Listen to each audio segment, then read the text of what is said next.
is day 5 of Goals with Purpose, and I just wanted to say thank you for sticking with me for this past 5 days and setting goals so you have a wonderful 2018. Let's do a quick recap and see what is on the agenda for today. By now, my friends, I know that you have a very clear and defined goal, and you have identified barriers that will not stand in your way. You have an improved mindset, and you are prepared to flow. And using smart strategy, you have taken your bigger goal and broken it down into smaller, more realistic goals. And you have a little secret weapon. You have 7 strategies to keep you motivated along the way. And today we are going to talk about the final phase of setting your goals, and that is your maintenance plan. But before we get into that, I want to talk about a little thing called procrastination, because it is definitely a goal killer. If you put off your goals, you will never accomplish them. So you either start your goal right away or you have a defined date that you will start it. Have a plan in mind and just get started. Don't wait. Don't wait till tomorrow and do not wait until Monday. You set that date and you do it. Your goals are going to lead to one of 2 things. They will lead to either fulfillment, confidence, and improvement, or it can lead to overwhelm. And overwhelm usually causes us to procrastinate. If you have a plan in mind, you will not feel overwhelmed and you will not procrastinate to meet that goal. Let's talk about some tips to avoid overwhelm and procrastination. And that is, first and foremost, your goal that you have chosen, you have to want it. If it's not something that is going to bring fulfillment or doesn't have a significant purpose in your life, you're going to set it aside. So make sure you have set a goal that has a purpose. Make sure it is realistic and that whatever tasks you are doing to reach that goal, you like it. Let me give you a little example. I hate going to the gym. If your goal is to increase physical activity, make sure you find something that you like to do. Because for me, I don't want to go to the gym. So I have to find other things that make me happy. And recently over the summer, I came across a boot camp at a local CrossFit gym. And so I signed up with a friend of mine, and for 6 weeks, we kicked ass in this boot camp, and I absolutely love it.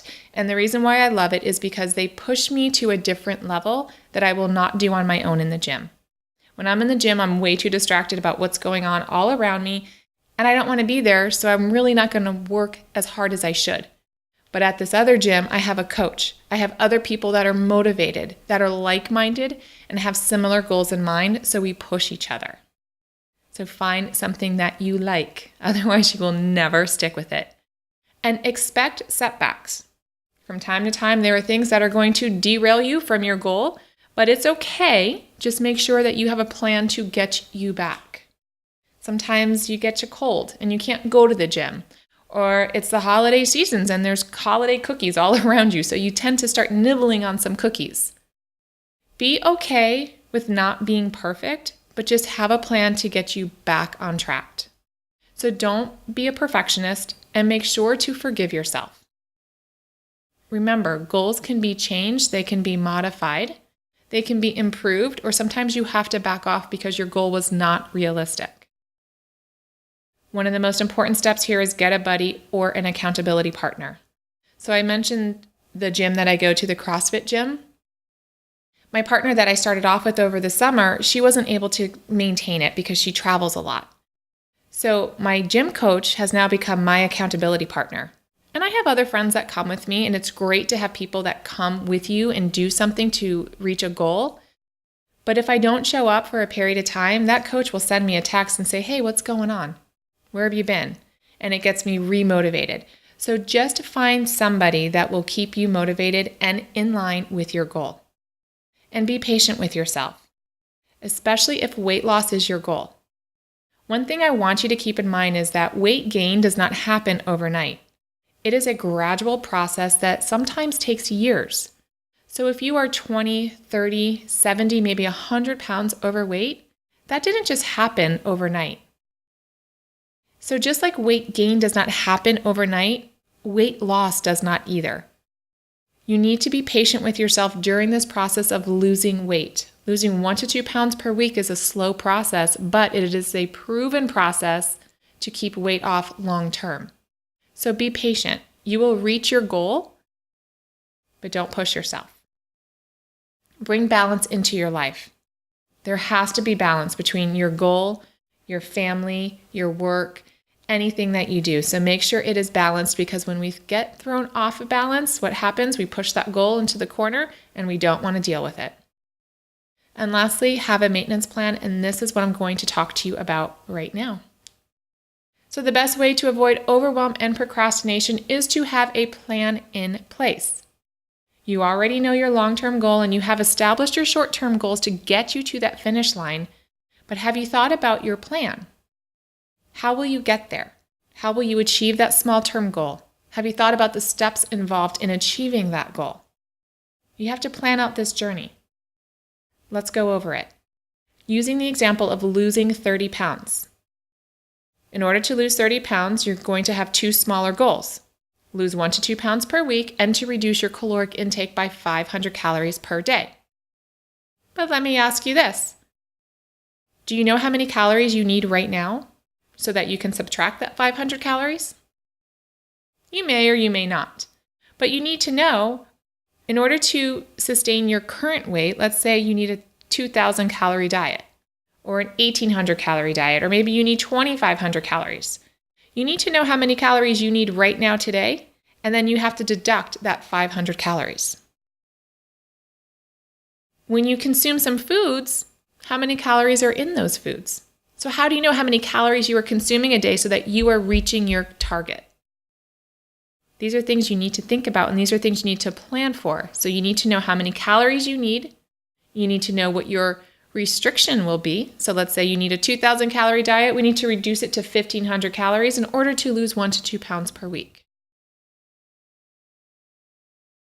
So once you start decreasing your intake by 500 calories, how do you know how many calories you are consuming each day? You have to have a plan for that.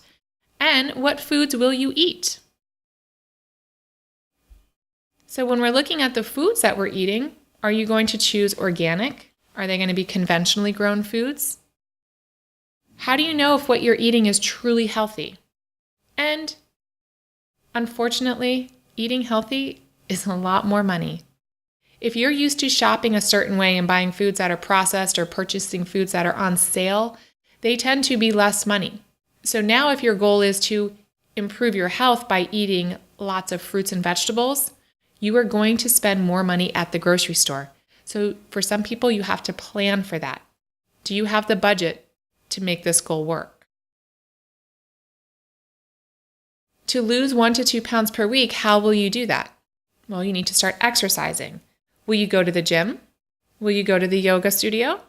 Will you hit CrossFit? Will you go for a walk every single night after dinner? You have to look at the budget, because as much as I love yoga, it is expensive. If you don't have the budget to go to a yoga studio and spend $18 to $25 per class, you may need to look at alternatives.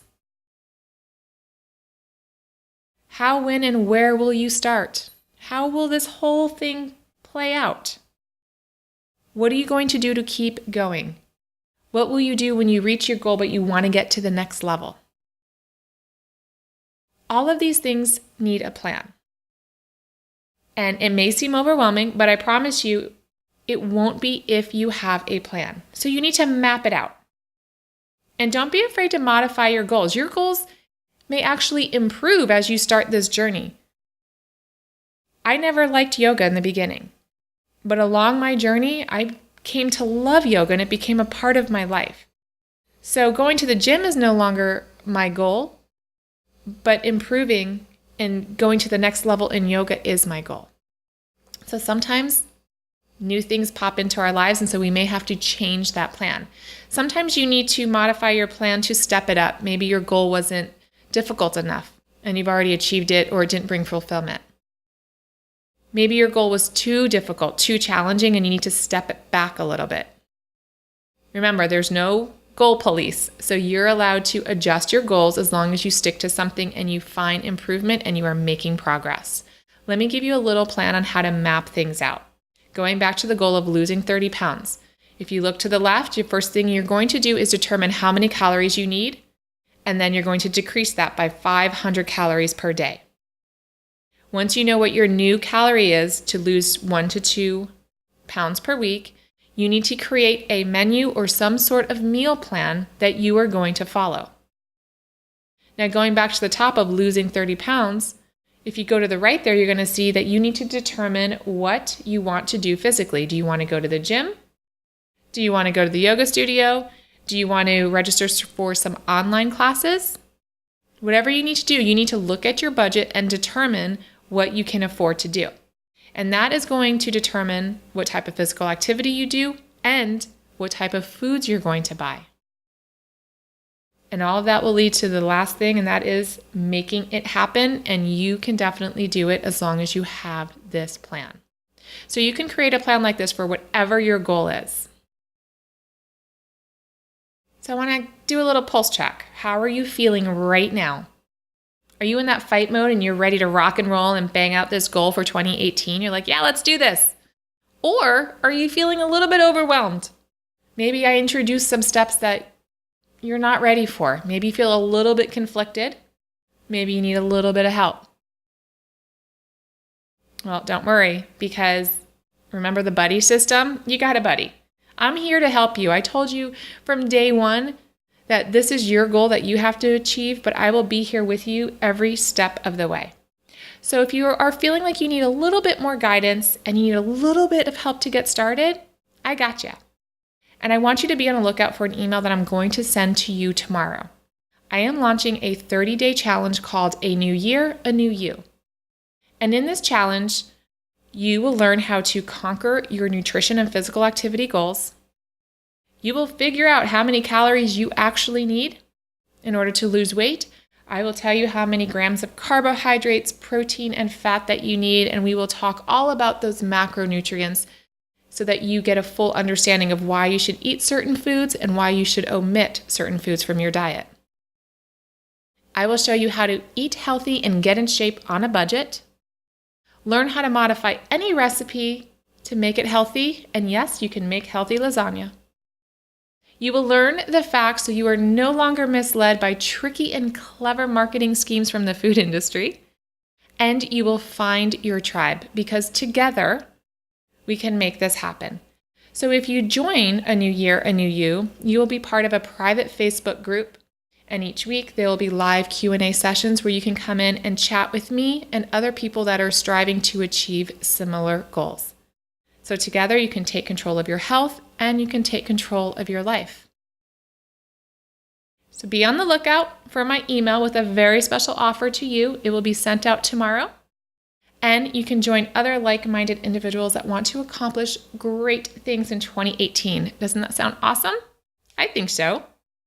And thank you so much for taking time to do something great for yourself and allowing me to guide you in these past 5 days. I hope you found this helpful. And if you sign up for A New Year, A New You, I know that together we can make 2018 the year of health and happiness. Thank you.